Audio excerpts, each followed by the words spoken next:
नमस्कार बंधुरा तुम्हारे सबाइके स्वागत जानाई। आगेर दिन तुम्हारे प्रैक्टिकली अनुभव करेছিলাম कोनटा ओहमेर सूत्र माने एकदम सहज करे सरल भावे कि करे आमरा बुझबो सेटा देखिए दिएছিলাম। आज के आमरा एखाने आलोचना करब अहमीय परिबाही एवं अअहमीय परिबाही कोनटा आमादेर अहमीय पदार्थ बा कोनटा आमादेर अअहमीय पदार्थ। तो आमी जानी जे आगेर क्लासटा तोमरा हयतो केउ केउ देखबे आबार केउ केउ नाओ देखते पारो। ওই জন্য কালকের একটু জিনিসটা যে অহমের যে সূত্রটা সে একটু বোঝাবার চেষ্টা করছি যাতে আমরা অহমীয় পরিবাহী এবং অহমীয় পরিবাহীটা বুঝতে পারি। এছাড়াও এখানে রোধের যে একক আছে সেটা আলোচনা করব এবং এর যে মাত্রিয় সংকেত আছে যদি মাঝে মধ্যে আমরা ভুলে যাই তো সেটা কেমন করে মনে করব বা এখান থেকে আমরা জানতে পারবো যে পরপর জিনিসগুলো কেমন করে মনে রাখতে হয় যে মাত্রিয় সংকেতগুলো থাকে সেইগুলো। तो एखाने होच्छे आमरा बोइएते देखेছি যে এরকম করে একটা ছবি আমাদের বানানো থাকে ওহমের সূত্র বোঝানোর সময় আমাদের বলে যাবে যে এটা হচ্ছে একটা পয়েন্ট এইটা হচ্ছে একটা পয়েন্ট এই দুটোর মধ্যে হচ্ছে বিভব ভিএ এটা হচ্ছে ভিবি আর এটার মধ্যে বিভবের যে পার্থক্য সেটা হচ্ছে ভিএ মাইনাস ভিবি। তো এটা বইয়ের ভাষাতে বলে বিভব প্রভেদ বা বিভব পার্থক্য, কিন্তু এটাকে যদি একটু আলাদা করে বলা হয় তখন এটাকে বলা হয় ভোল্টেজ। কি বলা হয়? ভোল্টেজ।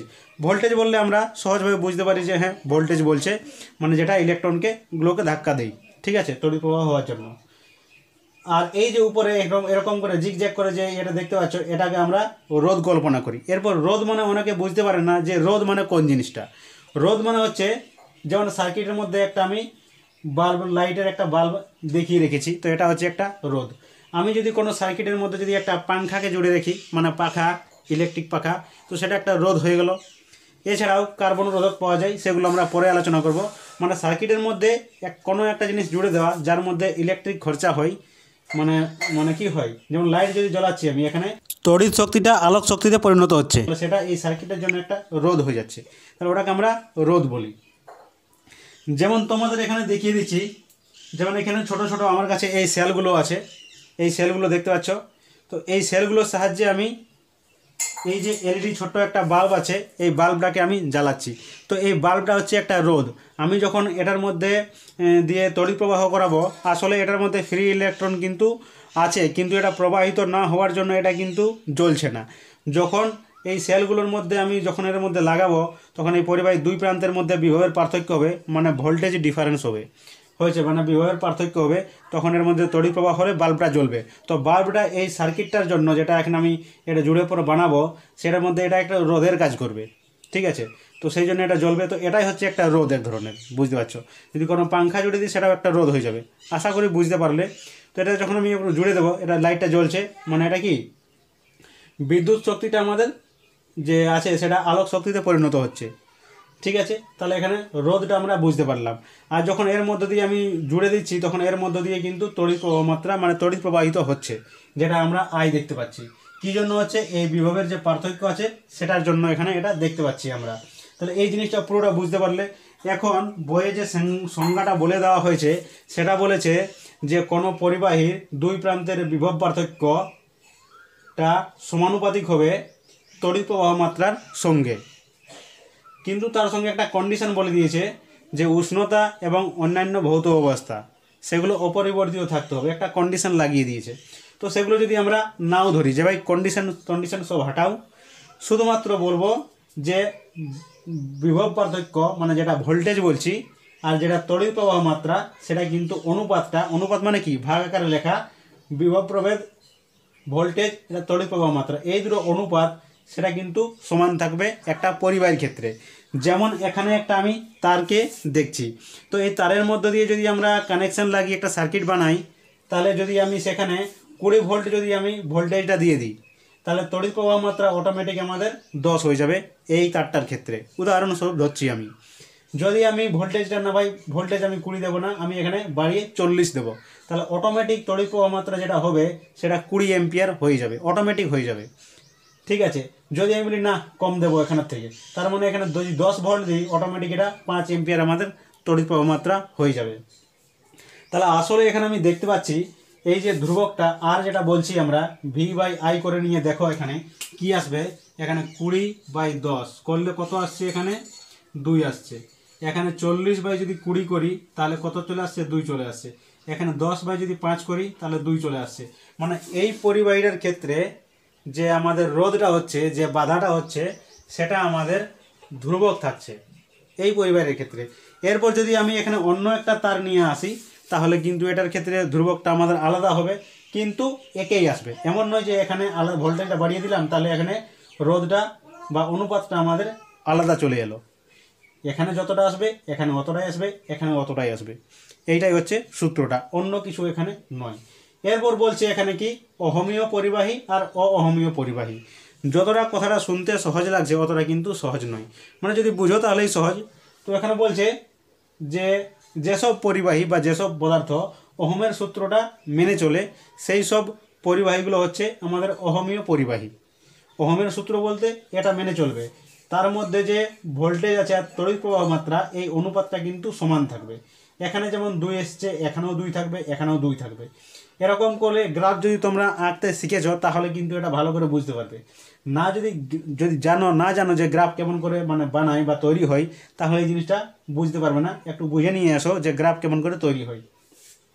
এই যে রেখাটা সেটা মূলবিন্দুগামী, ঠিক আছে, অত সব যাব না, শুধু সিম্পল জিনিসটা বলে দিচ্ছি যে এখানে যদি আমি ভোল্টেজটা এখানে বাড়াই তাহলে তড়িৎ প্রবাহ মাত্রা এখানে বাড়াবো, যদি ভোল্টেজ বাড়াই আরামসে তড়িৎ প্রবাহ মাত্রা বাড়বে, যদি ভোল্টেজ এখানে নিয়ে আসি তাহলে এটাও বাড়বে, যদি এখানে কম করি তাহলে এখানে কিন্তু কম দেখাবে। মানে এরকম কিন্তু এই সূত্রটা আমাদের মেনে চলবে, এরকম করে প্রতিটা ক্ষেত্রে কিন্তু দুর্ভোগ আসবে। এটা হচ্ছে আমাদের অহমীয় পদার্থ। যেসব জিনিসগুলো সাধারণত পরিবাহীগুলো আমরা দেখতে পাই সেগুলো সবই হচ্ছে আমাদের অহমীয় পদার্থ বা অহমীয় পরিবাহী, ঠিক আছে। কিন্তু এমনও কিছু পদার্থ আমাদের দেখা গেছে যেগুলো কিন্তু অহমের সূত্রটাকে মানে না, সে কিন্তু আলাদা নিজের মতো করে চলে। কীরকম নিজের মতো করে চলে দেখো, এখানে যে গ্রাফটা আছে সেখান থেকে তোমরা বুঝতে পারবে। প্রথমে দেখো এখানে ডায়োড বাল্বের একটা উদাহরণ নিয়েছি। এ কী কাজ করে, এর মধ্যেও কিন্তু পরিবাহী এক ধরনের, কিন্তু এটা একটু অহমীয়, ওহমের সূত্র মানবে না, সে আলাদা নিজের নিয়মে চলবে। কীরকম করে, যেমন এখানে আমি ভোল্টেজটা প্রথমে 0 ছিল তাহলে কারেন্টও 0 থাকবে, অটোমেটিক ব্যাপার আছে। যদি আমি ভোল্টেজটা এখানে বাড়িয়ে দিলাম সেখানে কিন্তু কারেন্ট কিন্তু কোনো রকম বাড়লো না, কারেন্টটা কিন্তু এখানেই আছে, এখানে কিন্তু কারেন্টটা আছে, ভোল্টেজটা কিন্তু এতটা আমি বাড়িয়ে দিলাম, বাড়লো না। মানে এই সূত্রটা কিন্তু মানলো না যে ভোল্টেজটা বাড়ালে যে তড়িৎ প্রবাহ মাত্রা বাড়বে, সমানুপাতিক তাদের মধ্যে যে সম্পর্ক থাকবে, একটা বাড়ালে একটা বাড়ছে, একটা কমলে একটা কমছে, সেটা কিন্তু এখানে হচ্ছে না। আমি একটাকে বাড়াচ্ছি, এটাকে বাড়ছেই না, তারপরে একটু বাড়লাম, তখন গিয়ে আমি দেখতে পেলাম যে হালকা একটু কারেন্টটা বাড়লো। তারপর যখন এখানে নিয়ে এলাম তখন দেখছি হট করে কারেন্টটা এখান পর্যন্ত বেড়ে গেছে, এরকম কিন্তু দেখতে পাবে। মানে এই যে অনুপাতটা সেটা কিন্তু ফিক্স থাকবে না, সেটা কিন্তু স্থির থাকবে না, সেটাই হচ্ছে আমাদের অহমীয় পরিবাহী। মানে যে পরিবাহীগুলো অহমের সূত্র মেনে চলে না, মানে তাদের মধ্যে ভোল্টেজ আর কারেন্টের যে অনুপাত সেটা কিন্তু সমান সমান হয় না বা সেটা দুর্ভোগ থাকে না। যেমন এখানে দুর্ভোগ আছে, এখানে কি এগুলো অহমীয় পরিবাহী, যে পরিবাহীগুলো সাধারণত আমরা সোনা বা তামা এগুলো যে পরিবাহী এগুলো হয় এগুলো কিন্তু আমরা দেখতে পাই, কিন্তু এখানে ডায়োড বাল্বের ক্ষেত্রে সেগুলো দেখা যায় না, সে নিজের নিয়ম লাগায়। কীরকম করে, এখানে যেমন বাড়ালাম ভোল্টেজটা কোনো হলোই না, এখানে বাড়িয়ে দিলাম একটু হালকা পরিমাণ বাড়লো, আর একটু যখন এগিয়ে দেখলাম তখন দেখছি কারেন্টটা হঠাৎ খুব বেড়ে গেছে। তো এটা ডায়োড বাল্বের ক্ষেত্রে হয়, মনে রাখবে অহমীয় পরিবাহী ডায়োড বাল্ব।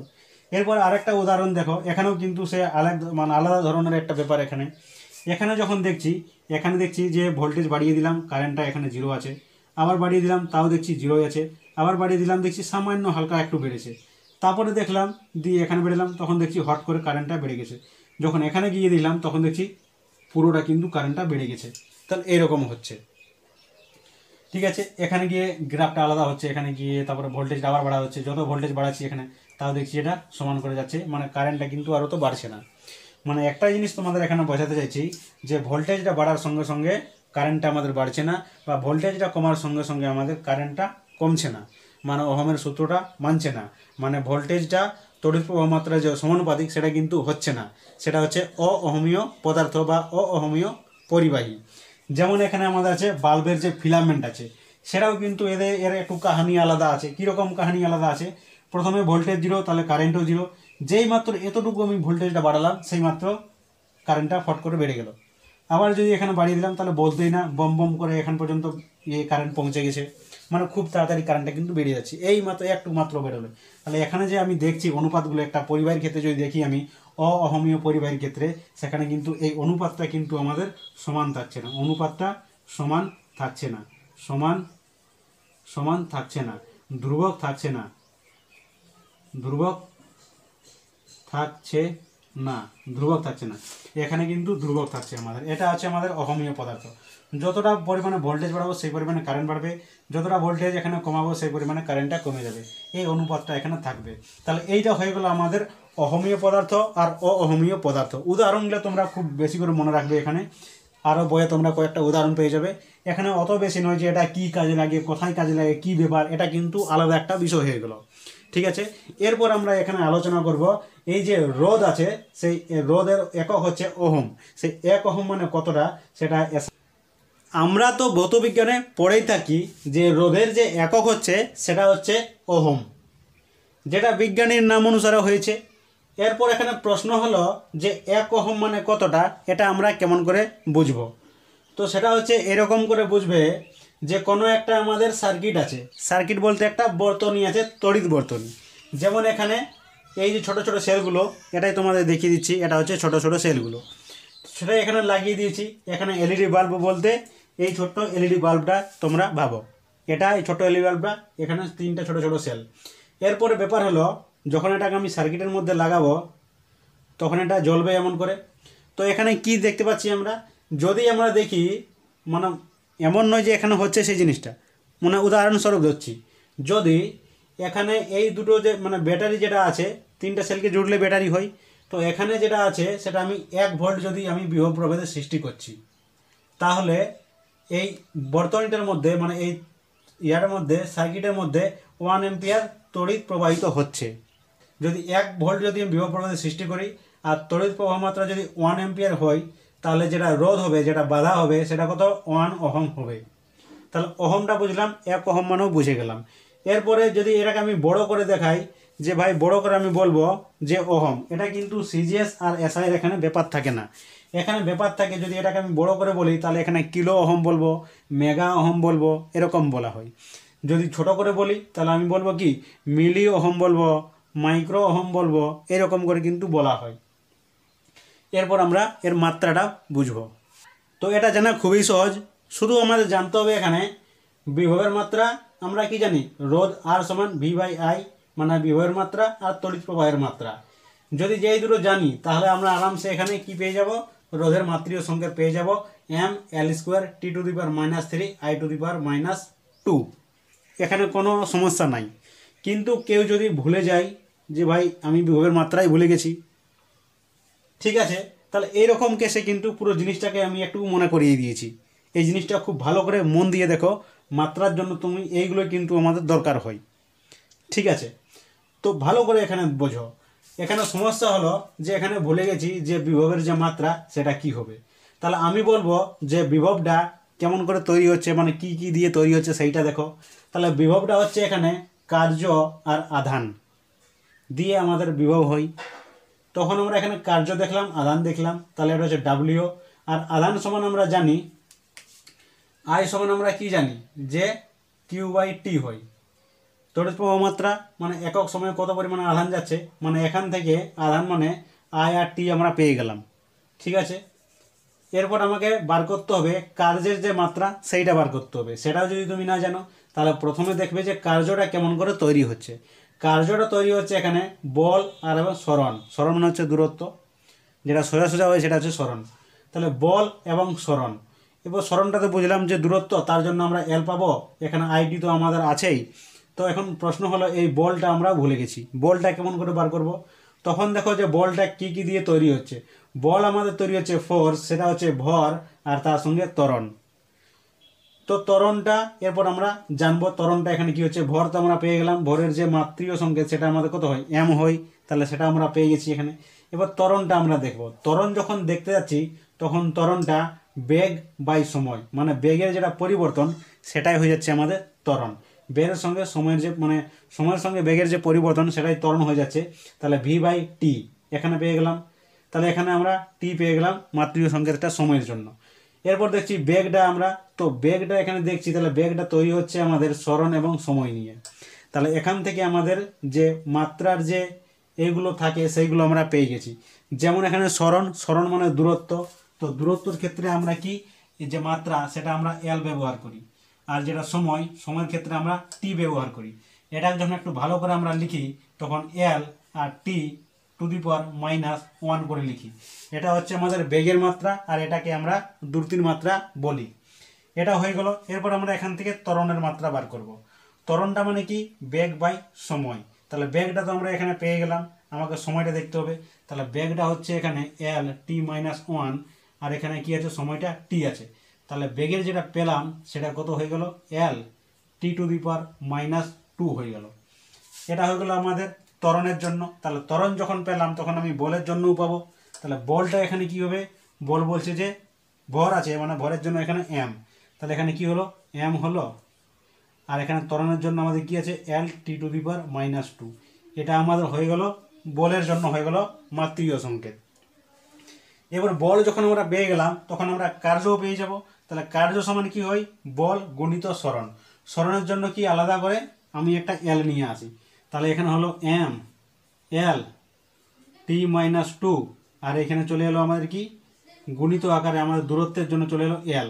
তাহলে পুরো জিনিসটা দাঁড়ালো কেমন করে এম এল টি মাইনাস, এটা এল স্কোয়ার হয়ে যাবে, এখানে একটা এল এখানে একটা এল, এল স্কোয়ার এখানে -2। এটা হয়ে গেলো আমাদের কি কার্যের। তাহলে কার্য যখন পেলাম তখন আমি বিভব পেয়ে যাব। তাহলে বিভবটা কেমন হবে এখানে কার্যের জন্য এখানে কি এম এল স্কোয়ার টি -2 এরকম হয়ে গেল। এরপরে এখানে দেখো আইটি আমাদের নিচে আছে। তাহলে পুরো জিনিসটা যদি ভালো করে আমরা লিখি তাহলে কত চলেছে এম এল স্কোয়ার টি, এখানে দুটো মাইনাস আছে তো এখানে একটা উঠে যাবে, মানে এখানে 3টা মাইনাস হয়ে যাবে। তারপরে এখানে কি আছে আই আছে, তাহলে আইটা এখানে উঠে যাবে আমাদের এইখানটাতে, আইটা -1 চলে আসবে এখানে। তাহলে এটা হয়ে গেল আমাদের বিভবের হয়ে গেল। আর বিভবের যখন আমাদের পেয়ে গেলাম বিভব, তখন এখান থেকে বিভবটা দেখো বিভবের মাত্রা বাই তড়িৎ প্রবাহের মাত্রা। তাহলে বিভবটা আমরা পেয়ে গেলাম কত এম এল স্কোয়ার টি -3, আর এখানে আই -1, আর নিচে আমাদের যে তড়িৎ প্রবাহের মাত্রা সেটা হচ্ছে আই, তাহলে নিচেও একটা আই। তাহলে ফাইনালি আমরা এখানে পেয়ে গেলাম এম এল স্কোয়ার টি -3, আর এখানে আই টু দি পাওয়ার -2, এরকম করে থার্ড ব্র্যাকেট দিয়ে দেবে। আর এটা হয়ে গেলো আমাদের কি যে রোধ আছে তার মাত্রিয় সংকেত। যদি তোমরা এরকম মনে রাখতে পারো ঠিক আছে, নাহলে এই পুরো বিষয়টা একবার কিন্তু মনে করে নেবে, তাহলে তোমাদের খুবই সুবিধা হবে। তোমরা এখানে সরণের জন্য পেয়ে গেলে, ত্বরণের জন্য পেয়ে গেলে, বলের জন্য পেয়ে গেলে, সব মাত্রা এখান থেকে পেয়ে গেলে। তাহলে আজকের জন্য ধন্যবাদ জানাই।